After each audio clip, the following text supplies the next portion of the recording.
Senhor, teu servo, incumbido de ministrar tua gloriosa e santa palavra. Pai, que dos lábios dele não vinham sair palavras proferidas que vinham dele, mas palavras diretamente do teu trono, Senhor. Seja para consertar, seja para consolar a tua igreja, faça conforme lhe aprove, Senhor. Que não seja feita a nossa vontade, mas a tua, que é boa, perfeita e agradável. Senhor, enquanto ele ministra na tua santa casa, toma a casa do teu servo, toma a família do teu servo, toma os sonhos e os projetos do teu pequenino, Senhor. Mas também, contudo, seja feita a tua vontade. É o que eu te peço em nome do Senhor Jesus Cristo. E a igreja diz: Amém. Glória a Deus. Glória a Deus. Cumprimento a igreja com a luz e paz do Senhor Jesus Cristo também. Amém. Desde já quero agradecer a toda a igreja Filhos de Israel pelo convite para estar aqui nesta noite. Trago um abraço da minha esposa, a pastora Rosana. Meu bispo, feliz estarei. Igreja, prometo que serei breve naquilo que o Senhor ministrou ao meu coração na tarde de ontem e está ardendo até o exato momento. Aos irmãos, eu peço que abram suas Bíblias no Evangelho de Jesus segundo escreveu Lucas, no seu capítulo 5. Deus seja louvado por esta igreja. A igreja não está impossibilitada de adorar. Todos acharam? Amém. Glória a Deus. Vamos ler para ganhar tempo. Que diz assim: apertando a multidão para ouvir a palavra de Deus, estava ele junto ao lago de Genezaré, e viu 2 barcos à beira do lago, mas os pescadores estavam desembarcando e lavavam as redes. Entrou ele em um dos barcos, que era de Simão, e pediu-lhe que afastasse um pouco da praia. Assentando-se ensinava do barco a multidão. Quando acabou de falar, disse a Simão: vai para o alto mar, lançai as vossas redes. Respondendo-lhe Simão: mestre, havendo trabalhado a noite toda, nada apanhamos, mas sobre a tua palavra lançarei as redes. Amados e queridos irmãos, se eu fosse dar um tema para esta mensagem, eu daria o seguinte tema: a fé além da lógica. Como assim, bispo Tiago? A fé além da lógica. Eu fiz questão de ler do capítulo do versículo 1 até o versículo 5 para você entender uma coisa. Tem momentos da nossa vida, todo mundo aqui está sujeito a isso, seja bispo, seja obreiro, seja pastor, seja qualquer um, está sujeito ao dia mau. E o tema do cartaz está lá, Efésios 6:10, né? Ele chama de toda a armadura de Deus para ficar firme no dia mau. Veja bem, Jesus, ele pega o barco de Pedro emprestado, ele prega. Pedro poderia muito bem, meu bispo, parar Jesus ali na hora dizendo: mestre, olha, eu entendo que o Senhor tem uma missão, eu sei que o Senhor tem uma vontade de ensinar, mas eu pesquei, eu trabalhei, eu estou cansado. Vamos deixar esse papo, vamos deixar essa pregação para outro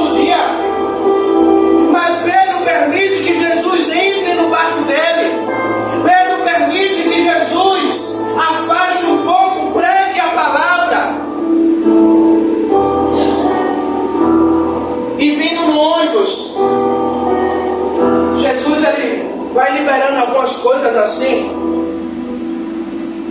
Pedro, ele tem uma atitude ousada de dizer sobre a sua palavra.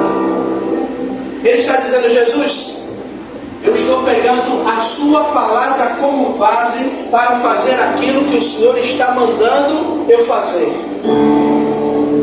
Aí você pode dizer: bispo, até agora eu não estou entendendo.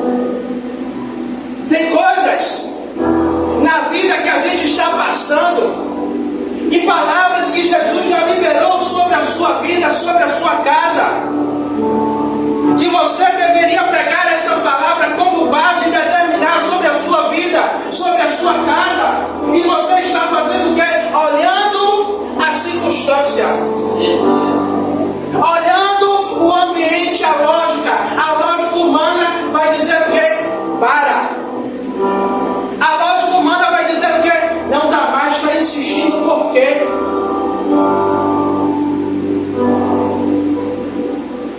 Eu sou prova viva disso. Quantas vezes a gente passar pela porta do ministério e às vezes o ministério está vazio, tem eu, minha esposa e meus filhos.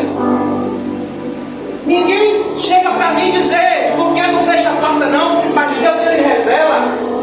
Pessoas passando e olhando: que pastor maluco é esse? Por que ainda está insistindo? Só que quando a gente entende o propósito, só que quando a gente entende que a gente está sobre uma palavra, não é a circunstância que vai determinar aquilo que Deus ele tem para a minha vida e para a sua vida. O que diferencia aqueles que vivem milagres extraordinários e aqueles que vivem de migalhas é a ousadia que a gente tem diante de Deus. Não é a ousadia de peitar Deus, que nem isso a gente consegue. Mas é dizer: Senhor, eu estou debaixo de uma palavra, estou debaixo de uma promessa, e estou sobre a palavra que o Senhor determinou sobre a minha vida. Só que aí eu vim no ônibus dizendo: Senhor, eu quero algo para engrossar mais esse caldo. Aí ele vem dizendo: ei, fala para o povo de Jeremias, capítulo 29. O povo estava tendo ali 70 anos dentro do exílio babilônico. Não havia mais esperança para o povo. O povo estava achando que Deus se esqueceu. E aí Jeremias escreve dizendo: ei, traz a memória aquilo que te traz esperança. Em outras traduções vai dizer: trazei à memória aquilo que te dá esperança. Eu não estou pregando palavra de autoajuda ou de motivação, que nem disso eu gosto. Mas eu estou pregando uma palavra aqui para talvez você entrou nessa noite aqui olhando a sua circunstância e dizendo: meu Deus, não tem jeito, não tem como eu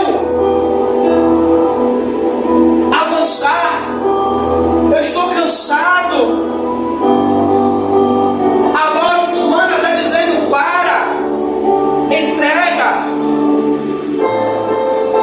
Mas Deus está dizendo: ei, eu ainda estou no barco. Deus ainda está dizendo: ei, eu ainda estou no controle de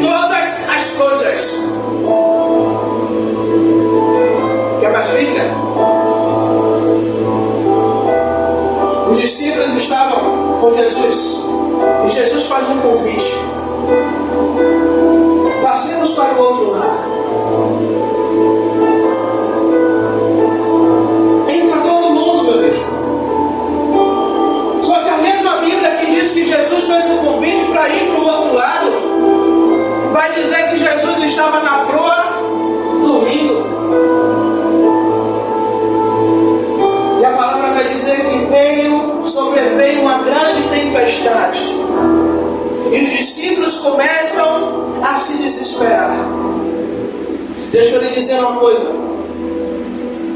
O silêncio de Jesus não significa a ausência de Jesus. Eu vou repetir, você dá outro lado. Obrigado, irmão. Me ajuda a pregar. Silêncio de Jesus não significa a ausência de Jesus. Sabe o que é isso aqui? Quando o Senhor fala com Pedro, Pedro, vamos para o alto mar. O Senhor está dizendo, Pedro, confia no Pai. Você tentou a noite toda com as suas mãos.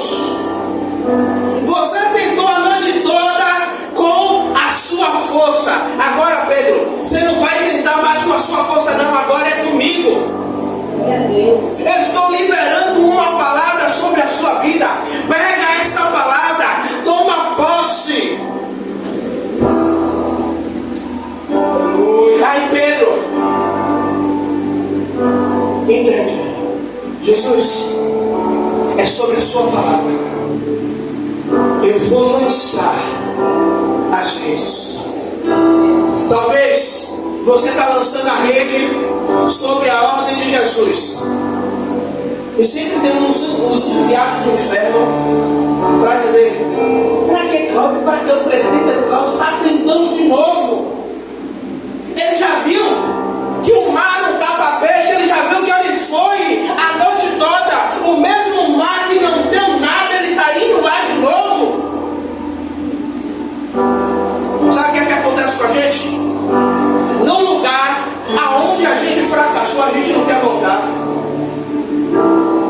No lugar aonde deu errado, a gente não quer voltar porque é lugar de humilhação.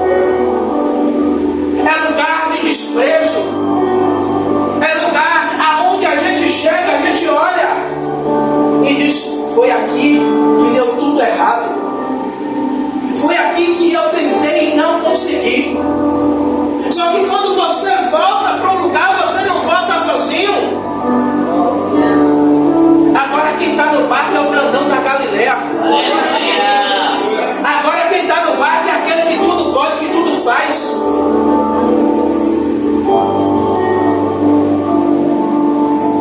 Se o pastor Jefferson estivesse aqui, ele ia dar risada. Eu gosto de escrever esboço. O esboço está toda a comissão lá.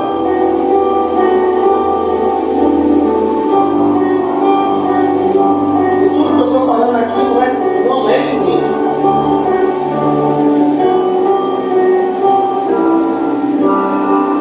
O Senhor, nesta noite, Ele está chamando cada um de nós aqui. Eu sei que vocês são crentes, eu sei que vocês oram, eu sei que vocês buscam, mas tem determinado momento que o Senhor quer que a gente deixe Ele conduzir o barco. Tem determinados momentos que o Senhor quer que a gente deixe o leme no barco da nossa vida. Aqui, Pedro emprestou um barco físico, mas hoje eu e vocês somos o leme, somos o barco aonde a presença de Deus está inserida. Aleluia. Sabe? Aí eu digo, eu sou uma pessoa que de vez em quando eu sou ansiosa. Aí é bom ter uma profeta dentro de casa, o presbítero Paulo. E essa semana, quem não é casado, não passa para casar com a profetisa não. Que vai ter hora que ela vai voltar dentro de sua casa, mas não é afrontando não. É para dizer, toma vergonha na sua cara, homem. As coisas apertou. E aí eu começo a coçar a cabeça: meu Jesus, o que é que eu vou fazer agora? Não tem para onde correr.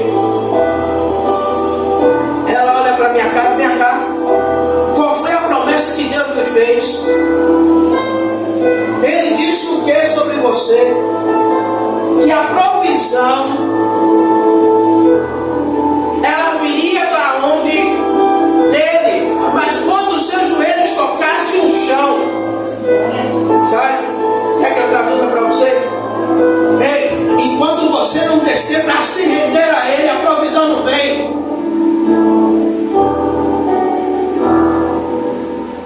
ainda brinquei com ela, precisava bater desse jeito. Podia ser mais mansa, não? Nem sabe brincar.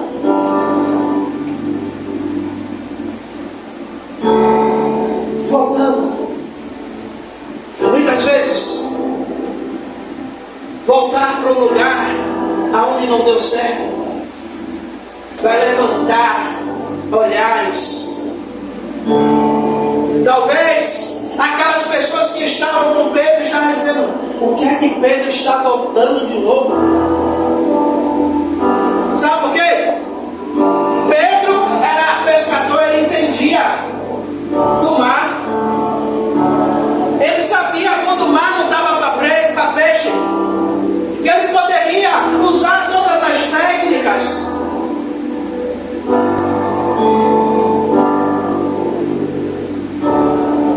Mas ele pega a palavra que foi liberada sobre a vida dele.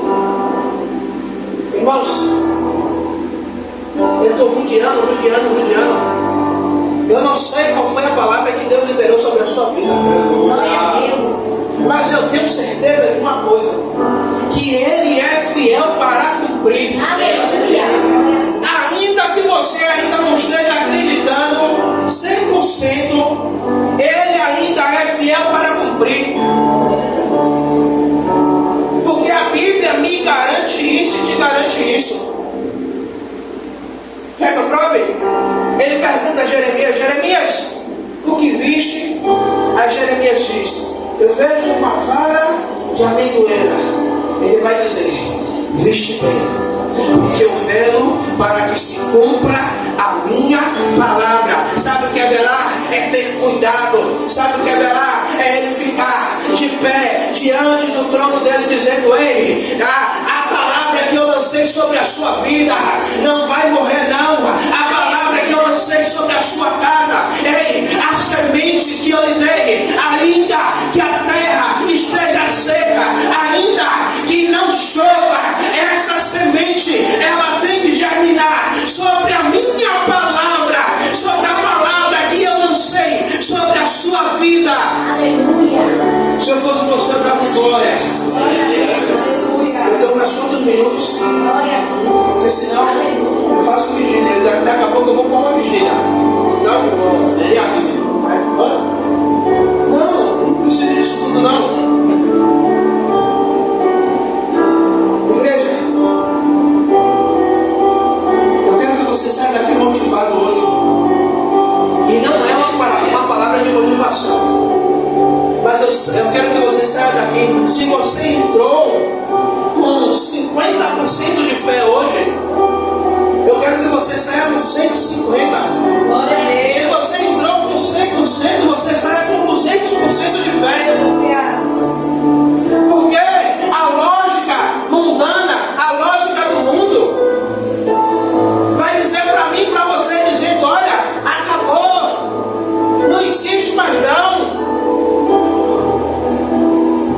Mas Deus está dizendo: investe mais um pouquinho, ora mais um pouquinho, sustenta mais um pouquinho.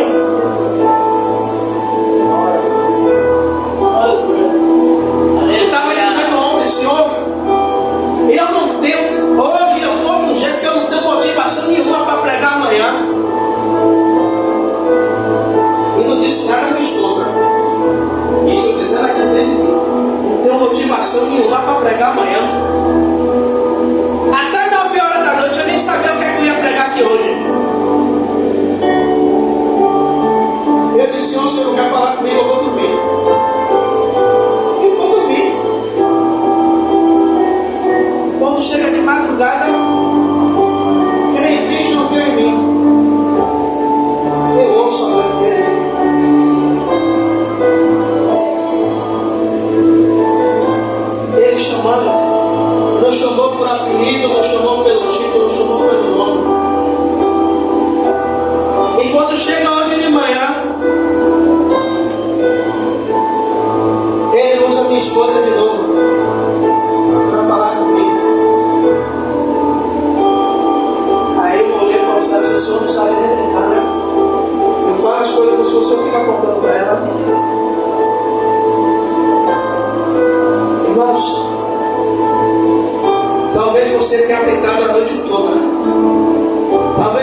a noite toda por algo, por alguém.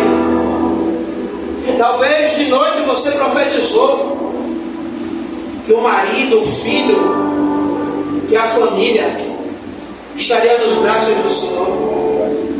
Talvez você fez uma campanha de 7 dias de oração. Talvez você subiu no monte, jejuou e orou, lançou a sua rede, e quando você puxa, a rede ainda está vazia, não vem nada. Mas eu te digo, ainda não é o fim. Ainda não é hora de você lavar a rede.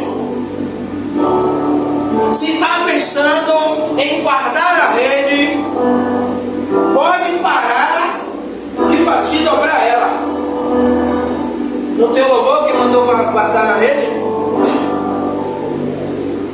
Volte para o mar alto. Mar alto significa profundidade, intimidade. Porque Jesus poderia muito bem, ele tem poder para isso. Meu bicho, no raso, Pedro, joga. E os peixes vinham no raso. Mas Jesus convida Pedro para o mar alto, para um lugar de intimidade, para um lugar aonde Pedro não poderia fazer mais nada, mas quem poderia é o grandão da Galileia. Aleluia. E eu encerro dizendo, talvez o Senhor está te chamando esta noite para um lugar de profundidade, para um lugar de intimidade, para um lugar aonde a sua capacidade, me perdoe a palavra, ela não vai valer para nada, mas a capacidade do Eterno é quem toma conta da sua vida. E ele dizendo, ei, agora não é mais com você, agora é comigo. Glória a Deus. Sabe? Porque Êxodo 14:14 encerra com esse versículo. Vai dizer que essa peleja não tereis que pelejar. Aleluia. Sabe o que significa isso? Ei, agora quem está no controle desse negócio sou eu. Glória a Deus. Agora você se cala. Agora você fica quieto. E quem começa a guerrear, quem começa a movimentar as águas em favor da sua vida sou eu. Amém? Se você crê nessa palavra que Deus trouxe hoje sobre a sua vida, dá uma salva de palmas.